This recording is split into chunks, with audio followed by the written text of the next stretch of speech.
Imagine this. You're in the elevator, writing it down for the very last time.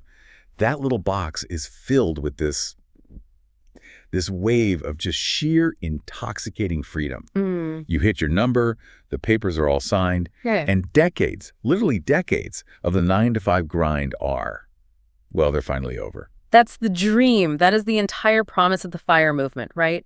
Financial independence, retire early. Exactly. The ultimate goal. The fantasy is just, it's pure liberation. Yeah. You're picturing yourself with a cocktail, watching the sunset, maybe checking your portfolio, but only when you feel like it. And look, that fantasy is absolutely true for about 6 months. Only 6. Well, the novelty is the excitement of traveling, that joy of waking up and there's no alarm clock screaming at you. It's a real rush, being accountable to absolutely no one. But here's the really profound irony. We hear about so many high-achieving, incredibly disciplined people who hit that exact goal. And then they just experience this completely unexpected emotional crash. We're talking about people who are geniuses at building, 7-figure portfolios, who suddenly feel lost, aimless, sometimes even depressed, just pacing around their beautiful paid-off homes on a Tuesday afternoon. Right. So why? Why does absolute unmitigated freedom so often create a feeling of just panic? It's because we spend years, literally years, optimizing the financial exit.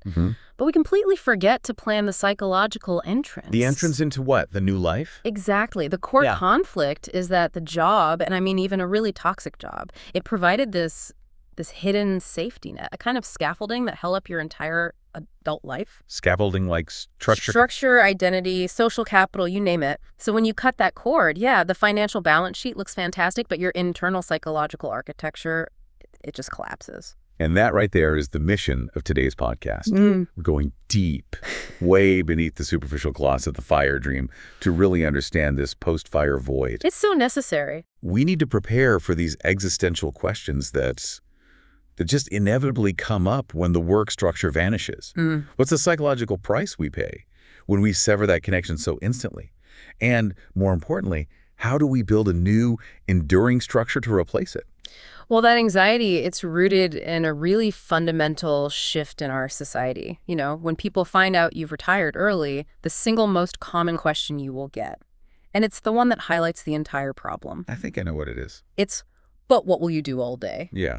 That's the one.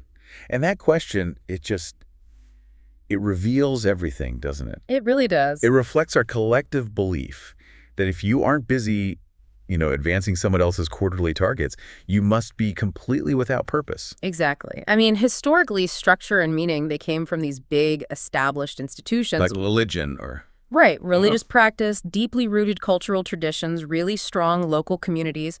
But in modern Western society, a lot of those structures they've eroded. And the job stepped in to fill the gap. It stepped right in to fill that existential void. Your career gave you your identity, your colleagues became your mandatory social circle, and your employer handed you a mission narrative on a platter. So leaving that whole framework, even when it's totally on your own terms, it's an act of profound self-redefinition. It's huge. So we have to acknowledge that this transition from employee to, eternally free person isn't just a quick victory lap. Not at all. It's a mandatory, unplanned psychological journey. And I think the big mistake is treating retirement as an ending. When it's truly a massive, unscripted beginning. Okay, so this journey is not just random feelings of sadness or boredom. It's actually a predictable progression. Oh, absolutely. The psychological path from full-time work to a self-directed life is so predictable that, researchers have been able to categorize it into 4 pretty distinct phases. And understanding those is key, I imagine. It's critical because it normalizes those inevitable dips in your self-esteem and happiness. It tells you, hey, what you're feeling is part of the process. We need that map. Otherwise, when you hit that psychological hurdle, you might think you failed. You might mistake a temporary phase for like a permanent failure of the whole FIRE experiment. That's the danger. Yeah. So let's walk through the timeline. What's phase 1? Phase 1 is the one everybody knows. It's the vacation phase, the honeymoon. The fun part. This is the high-octane period of pure excitement. You're leveraging all that sudden time wealth you have. You're traveling, spending more time with family, tackling those huge hobbies you've been putting off for years. And for the kind of people who achieve FIRE, these super motivated people. I bet this phase can last a while. It can. It can last for months or, for some, even a few years if they have this really detailed bucket list they're just burning through. This is the curated Instagram version of FIRE, then. The part everyone sees. That's a perfect way to put it. It's all adrenaline-driven movement, and that movement is replacing the structure that work used to provide. But the adrenaline can't last forever. It eventually runs out, and that leads you right into phase 2, the loss phase, or as we're calling it, the void. The void. That sounds ominous. It can feel that way. This is the stage where all these unexpected feelings start to arrive. A loss of status, this deep uncertainty about the future, missing the old routine. And missing being needed. Crucially, missing the feeling of being needed that work provided. And in this quiet space, all the bottled up stress, all the unprocessed emotional debt from years and years of grinding, it finally starts to surface. And that's where the anxiety and depression can creep in. That's exactly where it happens. Anxiety, depression, serious self-doubt, it can be really jarring. That's a really powerful point. The quiet lets all the noise from your inner self be heard, maybe for the first time in years. Yes. You might have been using all that external noise from the corporate world, the meetings, the deadlines, just to distract yourself from some deeper unhappiness. Absolutely. I remember one highly successful early retiree. He said that after just 3 months of freedom, his word was jarring. He realized he was depressed and exhausted, not in spite of his freedom, but because of it. Because he finally had time to process it all. He finally had the time to process the enormous emotional toll that his high-stress career had taken. That freedom, it exposes the fragile foundation you built your entire identity on. So that realization, that must be the catalyst for the next phase. It is. It pushes people right into phase 3, trial and error. Okay, so what did that look like? The person recognizes that just passively consuming leisure time, watching TV or scrolling online, it just isn't fulfilling. It's empty. It's empty. So they start actively experimenting. They might try some intensive community volunteering or pick up really highly structured hobbies. Sometimes they even go back to work. The classic barista fire or coast fire. Exactly. They re-enter the workforce, but in a really low-stress way. They're essentially just searching for new activities to replace that old structure. And if they find something that works? Then if they navigate that phase successfully, they finally land in phase 4, reinvent and rewire. This sounds like the goal, the successful state. This is it. The individual has built a new, renewed sense of purpose. They've established a meaningful, self-directed daily structure, and they've fully transitioned their identity away from their old job title. But it doesn't just happen. No. Intentionality, that consistent, conscious effort to define this new life, is the absolute non-negotiable prerequisite for reaching this stable phase. So the real goal isn't just to retire from the grind. It's to intentionally retire to phase 4. And the way you exit your career. I have to imagine that plays a huge role in how this journey unfolds. The data around the exit method it's extremely revealing about how psychologically fragile this whole shift can be. We absolutely have to distinguish between a voluntary exit and an involuntary one. Because the data shows just how dangerous and unprepared or a forced exit can be. Just a different world. That's critical because I think most people in the FIRE community, they just assume they'll leave on their own terms. But, life happens. Life intervenes, precisely. Yeah. And the research shows that if your retirement is involuntary, say due to a sudden job loss, a downsizing, or some unexpected health issue, you are dealing with a significantly heightened psychological risk. How significant? We're talking about up to a 3-fold higher chance of reporting major depression. 3-fold? And significantly lower self-rated overall health compared to people who get to retire voluntarily on their own schedule. A 300% increase in risk. I mean, that is just a staggering number. It really reinforces the idea that having control over the transition is almost as valuable as the money itself. It is.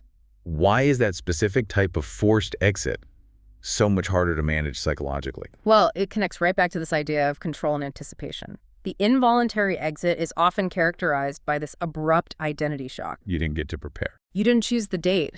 The company or your health or some circumstance chose it for you. And this lack of what we call perceived self-efficacy, the belief that you are in control of your own future, is a massive, massive stressor. So the mechanism isn't just the financial stress of losing the job, but it's the forced, sudden removal of your identity and structure without any mental processing time. That's it, exactly. And here is where it gets really, really interesting.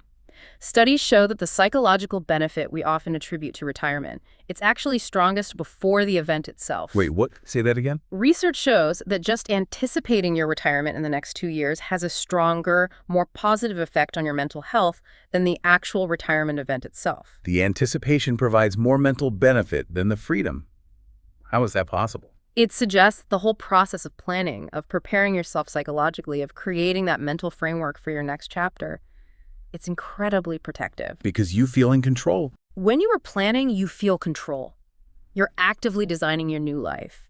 That mindset shifts your focus away from the negative parts of your current job and toward all the positive possibilities of your future. So the planning itself is a psychological buffer. Yes. The mere perception of financial control and that active planning process, even while you're still working, is directly linked to superior self-rated mental health during a voluntary retirement. That is a massive insight for anyone listening right now who is still grinding away. Yeah. The psychological work starts now. Today. Not on your last day. Yeah. If you treat the time leading up to FIRE as a period of active self-discovery and framework building, you're essentially hedging against that post-FIRE void. And we also have to recognize how vulnerable different groups of people are to this loss of work structure. For example, there are really significant gender differences in vulnerability that show up after people leave their careers. Okay, so how does retirement impact men versus women differently, especially when it comes to social structure? Well, for many men, their identity is just. It's so intricately woven into their professional persona. Right. And their social networks are heavily, heavily concentrated in the workplace. You know, the golf outing, the business lunches, the professional conferences. So when they retire, Those networks often shrink significantly, sometimes they vanish, and that dramatically increases the odds of loneliness and social isolation. Their primary source of external validation is just gone. the forced relationships disappear, and they suddenly realize they never built the deep, intentional friendships needed to sustain them outside of an office context. Precisely. And conversely, for many women, particularly those who are balancing really high-demand jobs with, say, heavy spousal or parental caregiving duties, the pattern can be different. How so? Studies show that while women juggling that dual burden reported high depressive symptoms during their careers, if they retired and then continued to provide that care, their depressive symptoms often decreased. A decrease. Why? Because the job structure was actually exacerbating the stress of the caregiving role, retirement removed that conflict between their professional obligation and their personal duty. So for them, it's not an identity loss. It's a profound reduction in stress and time scarcity. It frees them up to allocate their energy more intentionally toward things they already value. This brings us right back to the crucial issue of time.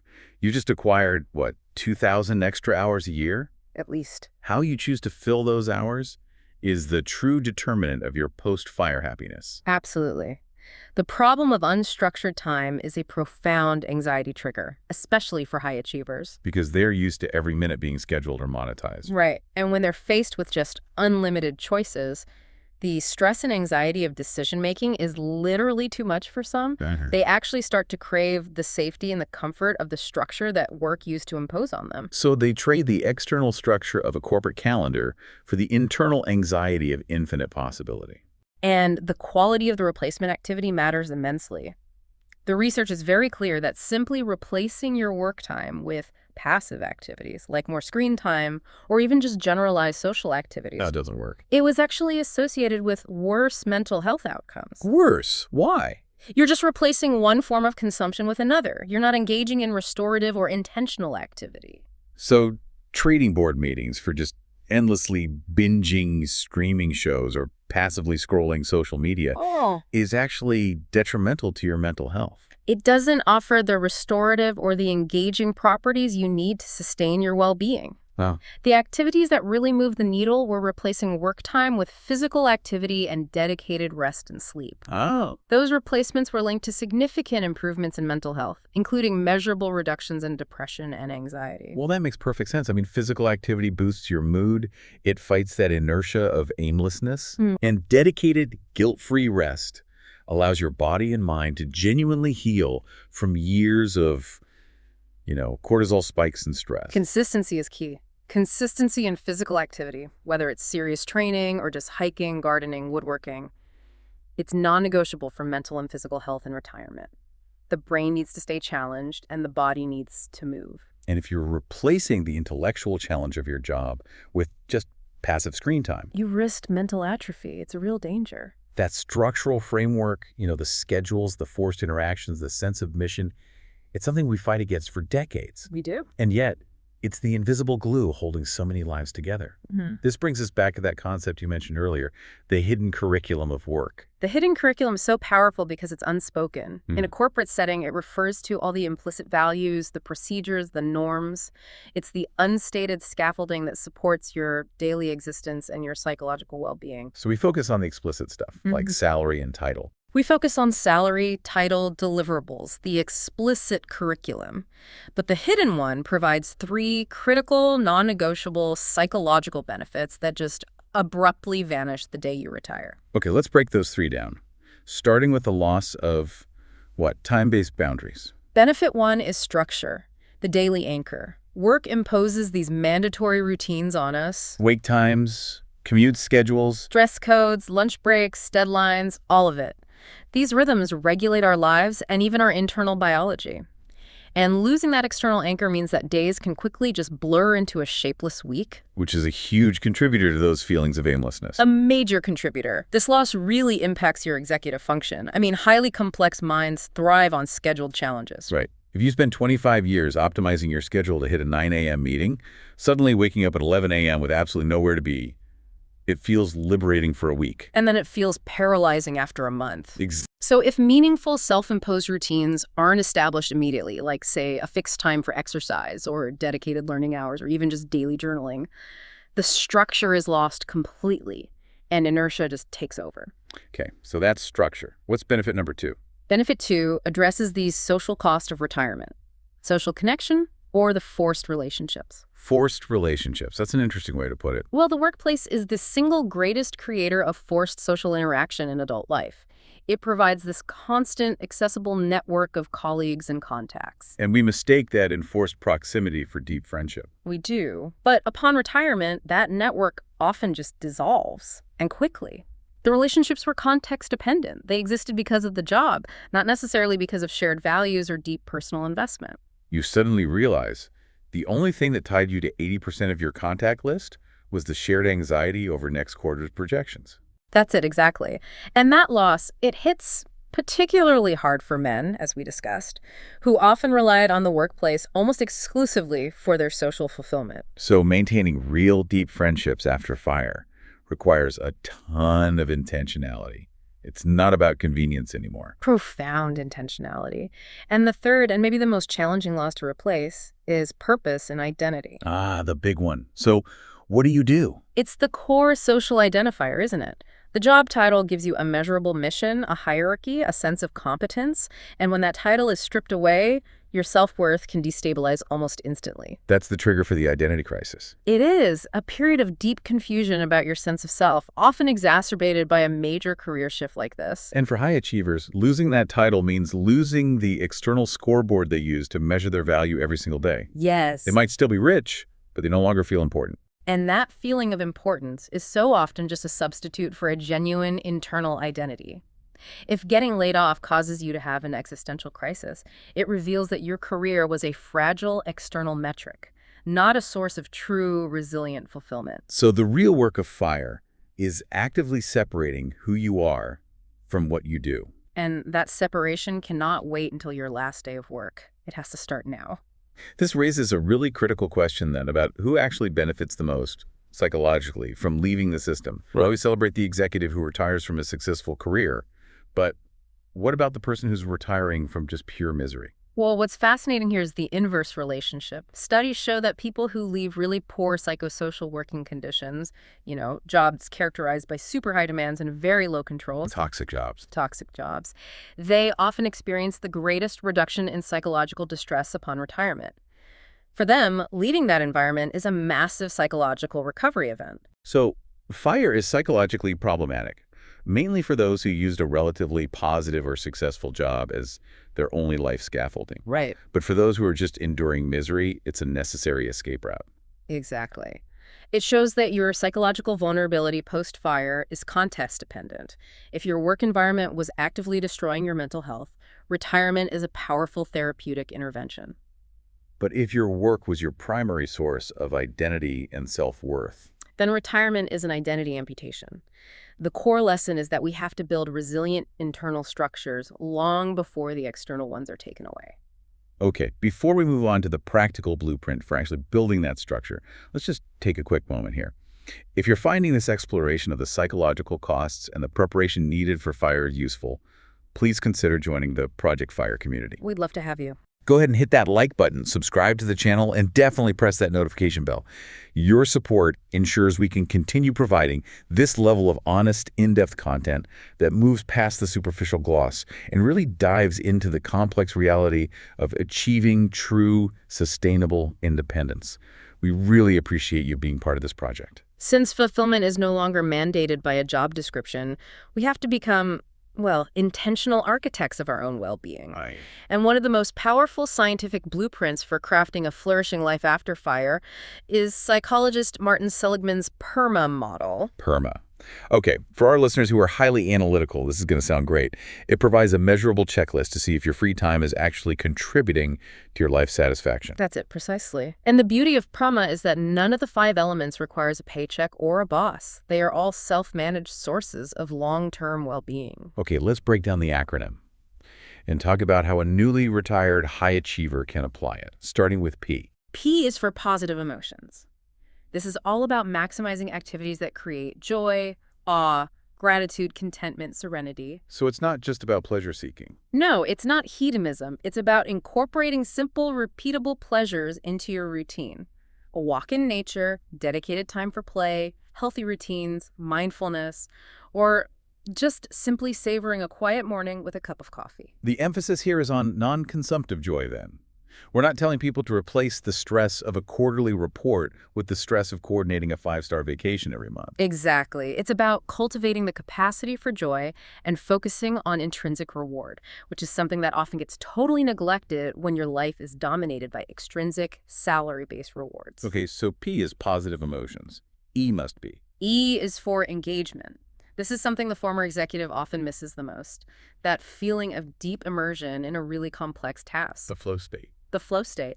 It involves activities where you get so absorbed that you just lose track of time, often because the task perfectly matches your skill level and it's complex enough to demand your full focus. So this means diving deep into a hobby. Deep. Writing a novel, building complex electronics, learning an instrument to a high standard, or even intense gardening. It's the mental workout that prevents that atrophy we talked about, the kind that comes with aimlessness. Okay, now here's my skeptical question. For the really high-driven individual, isn't the pursuit of engagement and accomplishment just replacing the corporate rat race with a hobby rat race? That's a great question. How do we stop that perfectionist tendency from turning a fun hobby into a stressful, self-imposed job? That is the essential challenge for the FIRE demographic, and it links directly to the difference between engagement and the A in PERMA, accomplishment. True flow state, engagement, is intrinsically rewarding. The activity itself is the goal. Okay. If you find yourself attaching deadlines and metrics and self-criticism to your hobby, you are absolutely falling back into that old pattern of using external accomplishment as your metric of self-worth. So the focus should be on the process. The focus has to be on the process of learning and discovery, not the outcome or any public recognition. That distinction is so crucial.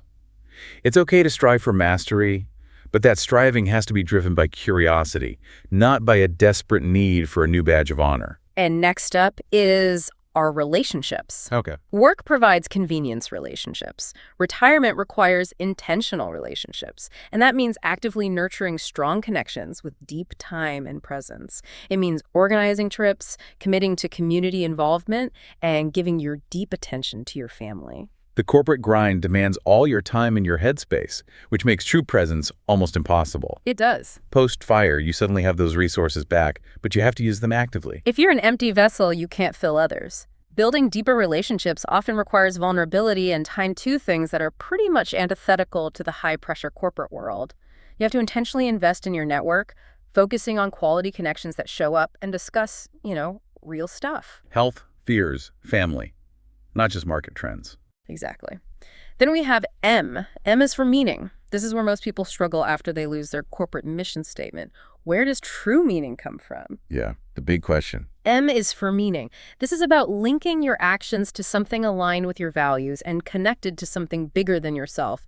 It's the antithesis of self-centered consumption. So service. Meaning often comes through service, intentional parenting, committed community service, mentorship, dedicating your time to a cause you believe in. It fulfills that deep human need to feel useful and to feel like you're contributing. So if the job gave you a measurable mission, meaning gives you a moral commitment. Perfectly said. And finally, A, accomplishment. This is the element that really appeals to the FIRE demographic. It's the pursuit of mastery, setting goals, and achieving them. But wait, if we just argued against the hobby rat race, how is this different? Accomplishment, within the PERMA framework, is about tangible progression and competence. It's the deep satisfaction you get from finishing that house restoration, or achieving a long-term fitness goal, or successfully mastering a complex welding technique you started learning. So it satisfies our intrinsic need for efficacy. That's it. The difference is the motivation. In PERMA, accomplishment is pursued because it reinforces your self-efficacy, not because it provides you with external validation or status. So what does this all mean then? The fear of the post-fire void is fundamentally the fear of losing these 5 elements. Yes. If you can score highly across P, E, R, M, and A, all independently of your job title, then the financial transition is just logistics. And this concept of finding an enduring non-financial sense of purpose is really deeply rooted in global wisdom. It leads us directly to the Japanese concept of ikigai. I think a lot of people only know the simplified, westernized version of ikigai. Hmm. What's the true definition, and why is it so relevant for retirees? Ikigai is the Japanese concept for a reason for being, or what gives life value and joy. It's an internal source of motivation. And crucially, it refers to the sense of accomplishment and fulfillment that follows when you pursue your passions. These activities are spontaneous, they're undertaken willingly. The common Western Venn diagram, the one we always see online, it defines ikigai as the overlap between what you love, what you're good at, what the world needs, and what you can be paid for. Is that misleading? Massively misleading. That Venn diagram imposes all these external economic demands onto what is fundamentally a personal inner sense of value and meaning. So the original concept is broader. Much broader. The traditional concept of ikigai can be something entirely non-social, like faith or self-discipline, or something focused on mastery, or even just simple daily tasks. It's about feeling that your life has intrinsic value because of its existence. So if a highly driven fire retiree finds their ikigai in restoring antique clocks, even if nobody ever pays them for it, that still fulfills the mission. Exactly. It's the internal drive that matters, not the external market validation. And this sense of ikigai is linked to powerful outcomes. I mean, studies confirm that having a strong, continuous sense of ikigai is linked to longevity. Like among the people of Okinawa. Famously noted among the long-lived populations of Okinawa. You are not retiring from activity. You are transitioning to continuous, self-driven engagement. Okay, so we've established that we have to replace the hidden curriculum of work, that structure, connection, and purpose, with our own self-built systems. Let's get tactical. What are the 3 non-negotiable pillars we need to build? Pillar 1 is creating structure, the anchor. And the goal here is to establish meaning, not rigidity. Yeah. For the former corporate employee who thrived on that relentless cadence of meetings, the sudden silence is just deafening. You need routines that provide anchors that prevent the days from blurring together into a shapeless mass of leisure. What's the difference between a routine and a rigid schedule? A schedule is externally imposed and goal-oriented. I must meet this deadline. A routine is internally motivated and boundary-oriented. I start my day by protecting this time for myself. So routines could be a fixed time for exercise or dedicated learning hours. Or a non-negotiable morning ritual that signals the start of your productive day, even if that productivity is just gardening or reading. And prioritizing health has to be central to this anchor, right? Oh, absolutely vital. Consistency in physical activity is crucial. The transition from sitting in an office chair to sitting on a sofa all day is just dangerous. Simple, enjoyable, movement, hiking, swimming, running, it must become a daily anchor. And what's an actionable strategy for managing the mental side of this transition? Daily journaling. It helps process the anxiety, the confusion, the lingering resentment over the past. It creates the mental space you need to define your new personal identity. It's like active self-coaching. Okay, let's move to pillar 2, cultivating purpose, the mission. If your job title no longer provides the mission, how do high achievers find that sense of utility and challenge? It comes from focusing on the dual engines of challenge and service. First, learning new skills. Your brain has to stay engaged and challenged to maintain cognitive function and prevent that sense of atrophy. And this isn't just passively watching tutorials? No, this is deep engagement. Learn a complex language, master a musical instrument, take up welding, study complex mathematics. The goal isn't necessarily professional mastery, but just the cognitive stimulation. Precisely. The pursuit of mastery, even in a hobby you don't monetize, it generates that flow state for engagement, the E in PERMA, and it fulfills accomplishment, the A. When we stop actively acquiring knowledge, our inner growth just stops. And the second engine of purpose. Giving back. This speaks directly to the meaning, the M element of PERMA. Humans are wired for social contribution. Volunteering at a literacy center, serving on a nonprofit board, mentoring young entrepreneurs, it fulfills that deep-seated need to feel useful and connected to something larger than yourself. That purpose itch. It's often the most profound post-fire complaint. You might be financially independent, but you feel useless. Service provides instant, genuine utility and the external validation that you are still contributing value to society. It's a transition from extracting value from the world to actively contributing value to it. And the third pillar, nurturing connection, the network. Since that corporate ecosystem disappears, your focus has to shift drastically from a broad network to a few very high-quality relationships. How does one intentionally cultivate deep friendships? I mean, that sounds like a corporate objective, but applied to something so personal. It requires time, commitment, and presence. Since your social circle is no longer mandated by your office, you have to proactively focus on a small, close circle of deep friendships. The people who show up, who listen, who discuss real stuff. And loneliness is a real health risk. A genuine physical health risk. Studies confirm the size of a man's social network often shrinks dramatically after retirement, which can correlate with declines in self-rated health. So we're talking about building your own moai, like that close-knit support group they have in communities like Okinawa. That's exactly it. That is the intentional network. And furthermore, community involvement fills the social contribution gap left by the workplace. Like joining local boards. Joining local boards, political initiatives, or even just specialized interest groups, a highly specific bird-watching club or a competitive chess league. It provides a sense of belonging and a structured social outlet.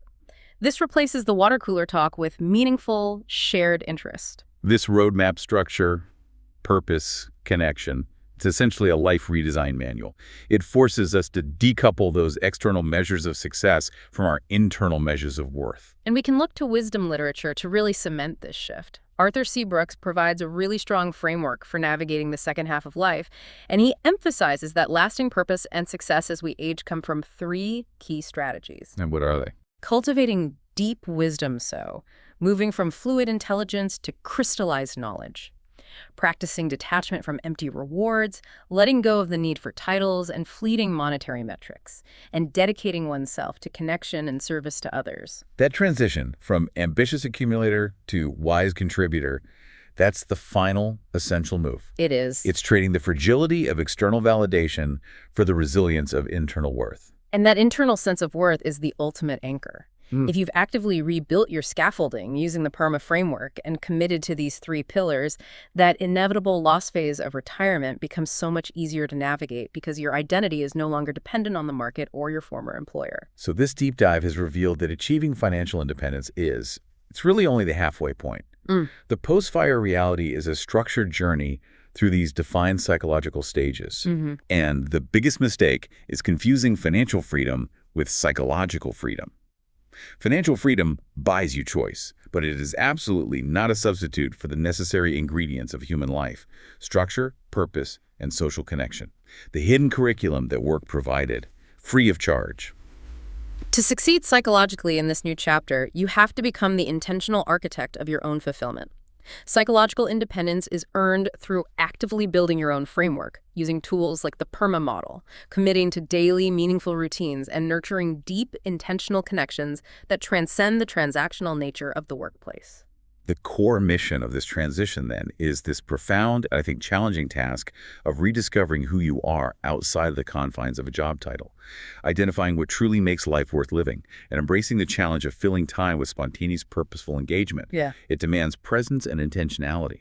skills that are often dulled by the frantic pace of the corporate world. So if you're listening right now and you're feeling miserable and trapped and your sole plan to escape that misery is to fire, we would urge you to ask yourself this tough final question. Are you truly retiring to a new self-defined life, or are you merely retiring from a bad job?